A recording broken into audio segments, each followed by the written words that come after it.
Terms of ৰেফাৰেন্সৰ গোটেই কথাটোৱে হ'ল এইটো যে দৰমহা আয়োগৰ যিটো পৰিসৰ তেওঁলোকৰ যিটো পাৰিতোষিকৰ কাৰণে তেওঁলোকে যিখিনি নিশ্চিত নীতি নিৰ্ধাৰণ কৰিব পেঞ্চন আদিৰ ক্ষেত্ৰত যিটো নীতি নিৰ্ধাৰণ কৰিব বানছৰ ক্ষেত্ৰত যিটো নীতি নিৰ্ধাৰণ কৰিব সেই নীতি নিৰ্ধাৰণৰ কাৰণে তেওঁলোকে ল'ব লগা যিখিনি মূল ভেটি সেই সন্দৰ্ভত কেনেকুৱা হ'ব কেনেকুৱা পৰামৰ্শ আমাৰ থাকিব সেই বিষয়টোৰ সম্পৰ্কেহে পৰামৰ্শ বিচাৰিছিল বুলি আমি যিসকল পূৰ্বৰ অভিজ্ঞ ব্যক্তি বা পে কমিশনৰ সৈতে আগতে যিসকলে কাম কৰিছে তেখেতসকলৰ লগত আমি পৰামৰ্শ কৰি আমি জানিব পাৰিছো বা ষষ্ঠ দৰমহা আয়োগ আৰু সপ্তম দৰমহা আয়োগৰ লগত আমি প্ৰত্যক্ষভাৱে সম্পৰ্ক হৈ থাকি আমি সেই কথাখিনি বুজিছিলো আৰু সেইবাবে আমি আমাৰ টিঅআৰ খনক ইতিমধ্যে আপোনালোকেও নিশ্চয় পাইছে আমি তাত দুটামান বিশেষ কথা আমি উল্লেখ কৰিছো সেইকেইটাৰ ভিতৰত প্ৰথম কথাটো হ'ল যে আমি অসম চৰকাৰৰ যিখন দৰমহা আয়োগ হ'ব সেইখনক আমি অনুৰোধ কৰিব বিচাৰিছো মুখ্য সচিবৰ জৰিয়তে যে অসমৰ যি খাদ্য সামগ্ৰীৰ দাম ভাৰতবৰ্ষৰ অন্য ৰাজ্যৰ তুলনাত ইয়াত পৃথক খাদ্য সামগ্ৰীৰ ক্ষেত্ৰত 10 পৰা 20% বেছি বা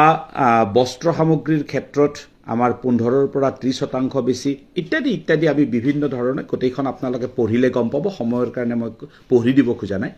কিন্তু যেহেতু আমাৰ ইয়াত সকলোখিনি বেছি গতিকে যেতিয়া ফিটমেন্ট টেবুলৰ প্ৰশ্নটো চিহ্নিত হ'ব তেতিয়া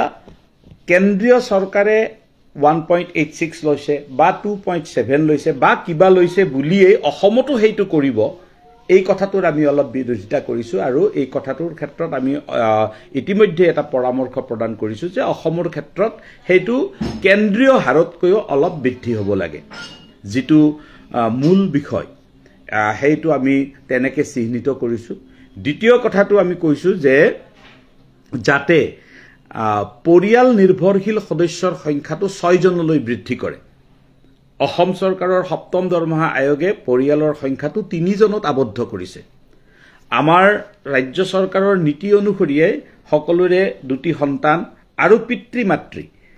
আমি চাব লাগে গতিকে 6 জনীয়া পৰিয়ালটো ভৰণ পোষণৰ বাবে নিশ্চিতভাৱে ৰাজ্য চৰকাৰে দৰমহা নিৰ্ধাৰণ কৰাৰ কাৰণে আয়োগে পৰামৰ্শ প্ৰদান কৰাটো উচিত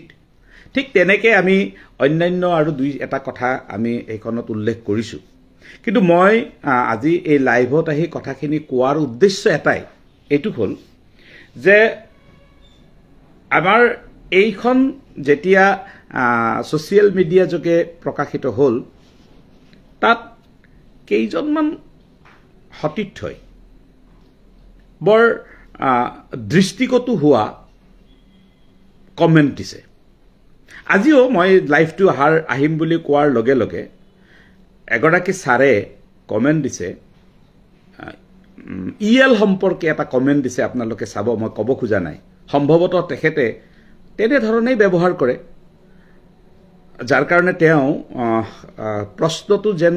এজন শিক্ষকক কৰা নাই বা এজন কোনোবাৰ পৰা জানিবৰ কাৰণে তেওঁ কৰা নাই তেওঁ এটা কমেন্ট মানে এনেকুৱাকে দিছে তেওঁ যেন গোটেই কথাখিনিৰ বস এই ধৰণৰ যেটো কমেন্ট দিয়া সিস্টেম এটো অত্যন্ত দুঃখজনক আৰু আমি ভাবু যে যিকোনো বিষয় এটা আলোচনা কৰিবৰ কাৰণে সেই বিষয়টোৰ গভীৰতালৈ আমি সকলো যোৱাটো উচিত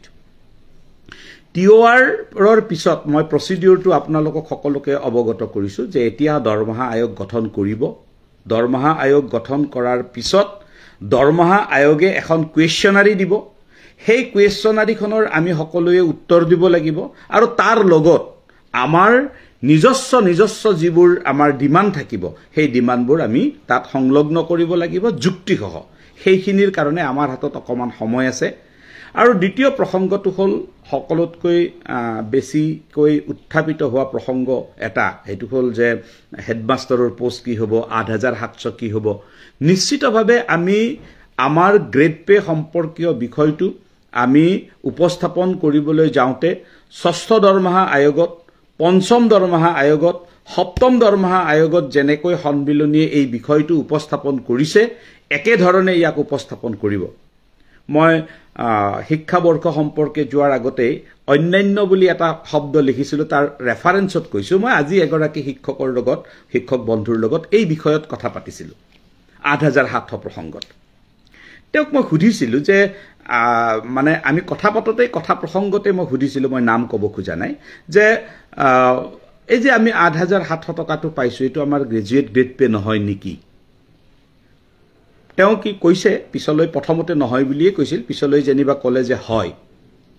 এটা কথাটো হ'ল তেখেতক মই সুধিছিলো যে আমি কেনেকৈ পালো তেখেতে ক'লে যে ২০১২ চনৰ পৰা যেহেতু শিক্ষকৰ বৃত্তিত প্ৰাথমিক শিক্ষকৰ বৃত্তিত নিয়োগ কৰিবৰ কাৰণে 50% অৰ গ্ৰেজুৱেট বুলি কোৱা হৈছে গতিকে আমি তেতিয়াৰ পৰা আমি গ্ৰেজুৱেট গ্ৰেড পে পাইছো মই তেখেতক ইতিমধ্যে বুজাই কৈছো আৰু এই লাইভৰ জৰিয়তে যিসকলে তেনেকে ভাবে তেখেতসকলক ক্লিয়াৰ হোৱাৰ কাৰণে কৈছো যে আমি প্ৰাথমিক বিদ্যালয়ত কাম কৰি থকা স্নাতক শিক্ষকসকলে ষষ্ঠ দৰমহাৰ পৰাই আমি স্নাতক হিচাপে আমি এটা মান্যতা পাই আহিছো ষষ্ঠ দৰমহাৰ আগত যেহেতু মান্যতা পাইছো ষষ্ঠ দৰমহাৰ আয়োগৰ ভিত্তিতে আমি সপ্তম দৰমহাগত মান্যতা পাইছো গতিকে মান্যতাটোৰ প্ৰশ্ন অসম ৰাজ্যিক প্ৰাথমিক শিক্ষক সন্মিলনীয়ে পঞ্চম দৰমহা আয়োগতে আৰম্ভ কৰিছিল আৰু তাৰ ফলাফল আমি পাইছো নিশ্চিতভাৱে ৮৭০০ প্ৰসংগৰ বিষয়টো ইতিমধ্যে আমি আকৌ এটা নতুন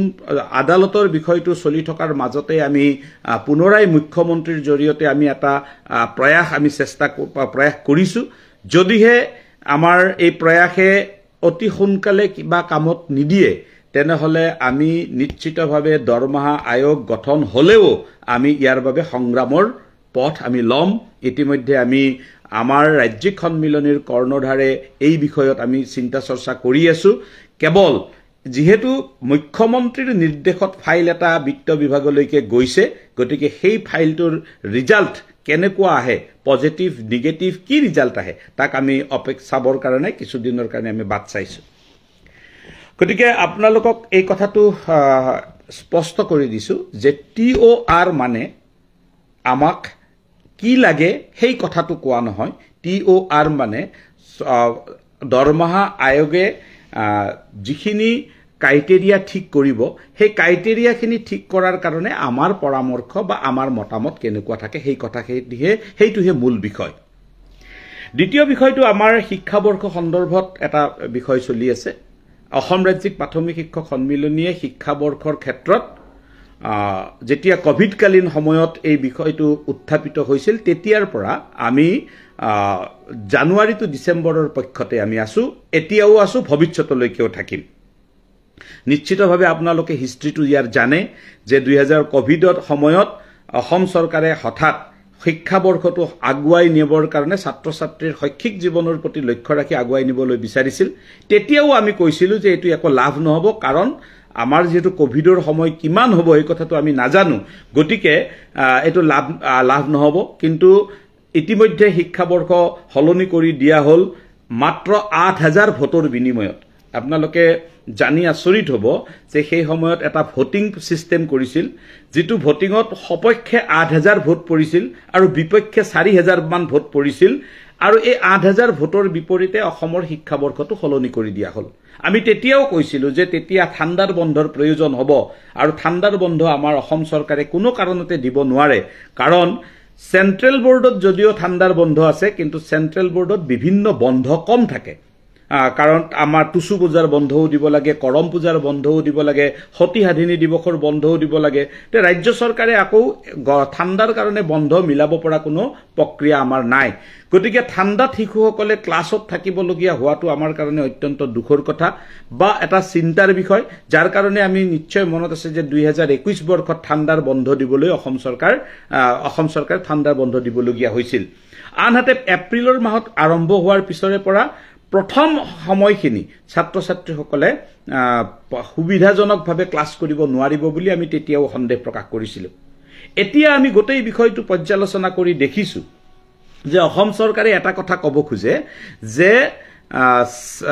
চেন্ট্ৰেল বোৰ্ডটো যিহেতু এপ্ৰিল টু মাৰ্চ আৰু আমাৰ ল'ৰা ছোৱালীবিলাকে গৈ যিহেতু চেন্ট্ৰেল বোৰ্ডৰ লগত মিলাই চলিব লাগে গতিকে আমাৰ একে হ'ব লাগে বুলি অসম চৰকাৰৰ ফালৰ পৰা যুক্তি দিয়া হৈছে বা অসমৰ শিক্ষা বিভাগৰ পৰা যুক্তি দিয়া হৈছে আমি বিভিন্ন পৰ্যালোচনা কৰি দেখিলো যে অসমত লগতে ভাৰতবৰ্ষৰ ৬-৭খনমান ৰাজ্যতহে এপ্ৰিলৰ পৰা মাৰ্চলৈকে শিক্ষাবৰ্ষ আছে আজি গুজৰাটত জুলাইৰ পৰা আৰম্ভ হয় আপোনাৰ আমাৰ ওচৰৰে মেঘালয়ত আপোনাৰ আৰম্ভ হয় ফেব্ৰুৱাৰীৰ পৰা আমাৰ পশ্চিমবংগত আৰম্ভ হয় জানুৱাৰীৰ পৰা এনেকৈ আমি দেখিছোঁ যে ভাৰতবৰ্ষৰ প্ৰায় ১৬-১৭খনমান ৰাজ্যত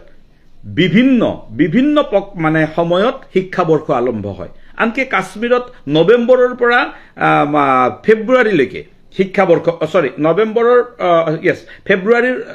নৱেম্বৰৰ পৰা ফেব্ৰুৱাৰীলৈকে তেখেতসকলৰ শিক্ষাবৰ্ষ চলে কাৰণ তাত ঠাণ্ডাৰ প্ৰকোপটো অকমান বেলেগ ধৰণৰ গতিকে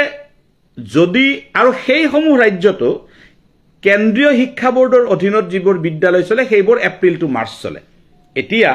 যদি ভাৰতবৰ্ষৰ অন্য ৰাজ্যত তেনেধৰণৰ সুবিধাটো আছে তেলে অসমত নোহোৱাৰ কাৰণটো কি আমাৰ শিক্ষাৰ্থীসকলক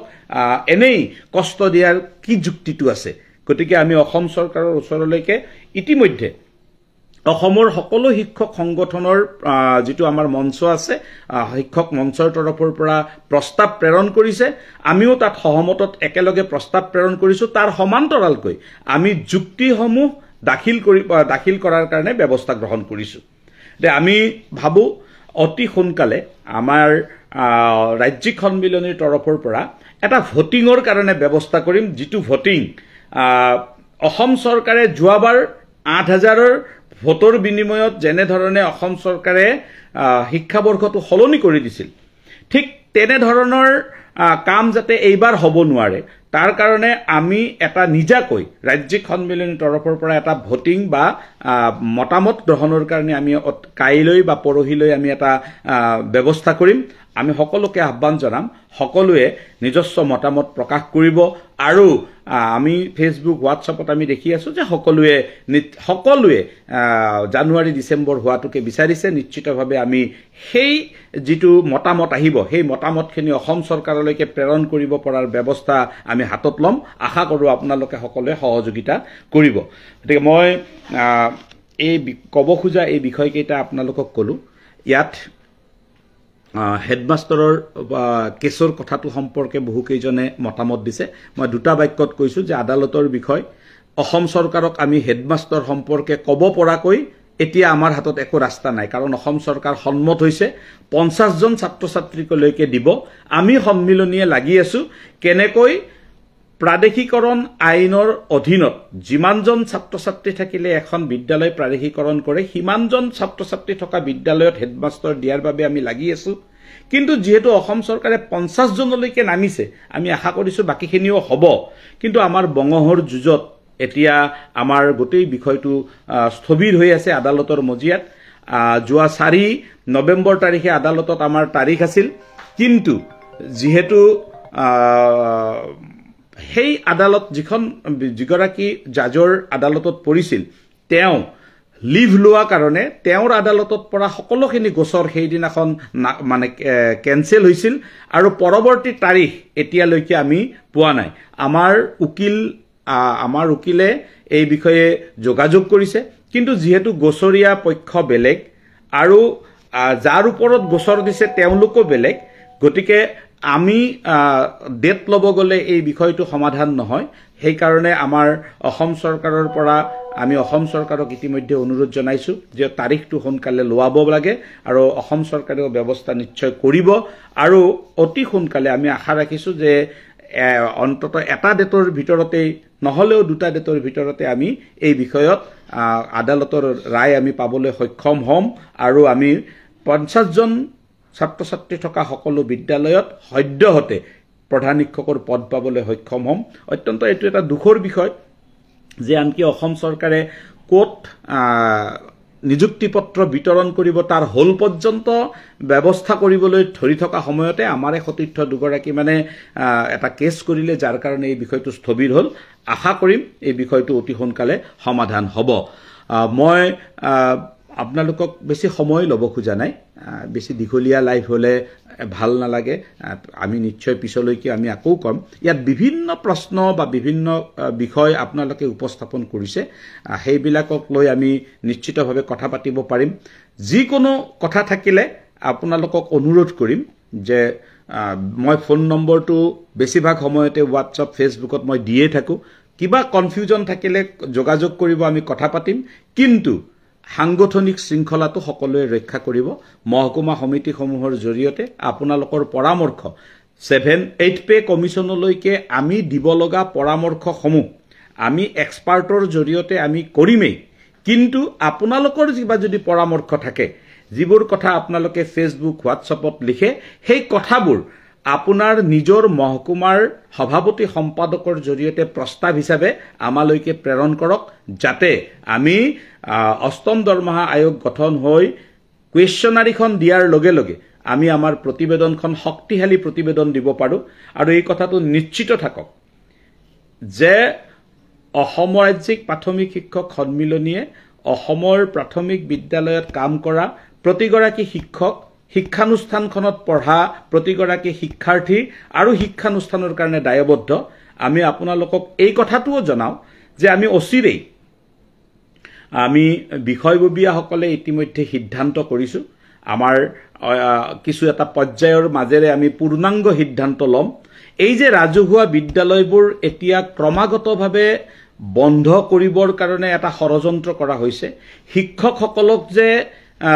কেৱল শ্ৰেণীকোঠাৰ পৰা বাহিৰত ৰখা হৈছে, ছাত্ৰ ছাত্ৰীৰ লগত থাকিবলৈ সুযোগ যে কমাই দিয়ে থকা হৈছে, এই গোটেই বিষয়টো লৈ আমি অতি অচিৰেই আমি বিশেষ কাৰ্যসূচী গ্ৰহণ কৰিম। ইতিমধ্যে বিভিন্ন